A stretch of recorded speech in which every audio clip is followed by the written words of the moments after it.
কাঞ্চির রাজা কর্ণাট জয় করতে গেলেন। তিনি হলেন জয়ী। চন্দনের হাতির দাঁতে আর সোনা মানিকে হাতি বোঝাই। দেশে ফেরবার পথে বলেশ্বরীর মন্দির হোলির রক্তে ভাসিয়ে দিয়ে রাজা পুজো দিলেন। পুজো দিয়ে চলে আসছেন, গায়ে রক্ত বস্ত্র, গলায় জমার মালা, কপালে রক্ত চন্দনের তিলক, সঙ্গে কেবল মন্ত্রী আর বিদূষণ। এক জায়গায় দেখলেন পথের ধারে আমবাগানে ছেলেরা খেলা করছে। রাজা তাঁর দুই সঙ্গীকে বললেন, দেখে আসি ওরা কি খেলছে। ছেলেরা দুই সারি পুতুল সাজিয়ে যুদ্ধ খেলছে। রাজা জিজ্ঞাসা করলেন, কার সঙ্গে কার যুদ্ধ?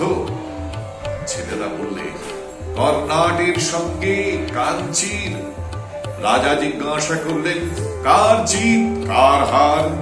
ছেলেরা বুক ফুলিয়ে বললে, কর্ণাটের জিত কাঞ্চির হার।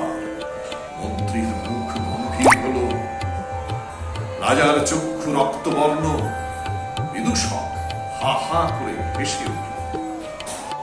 রাজা যখন তার সৈন্য নিয়ে ফিরে এলেন, তখনও ছেলেরা খেলছে।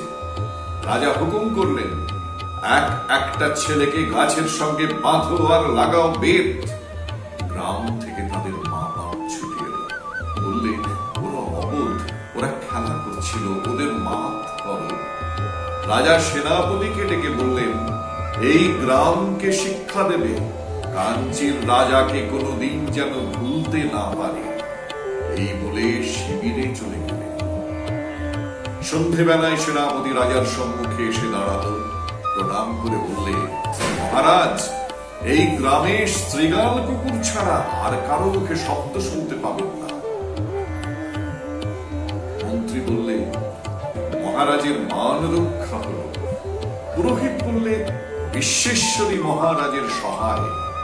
বিদূষক বললে, মহারাজ, এবার আমাকে বিদায় দিন। রাজা বললেন, কেন?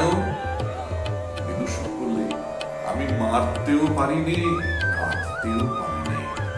বিধাতার প্রসাদে আমি কেবল হাসতে পারি। মহারাজের সভায় থাকলে আমি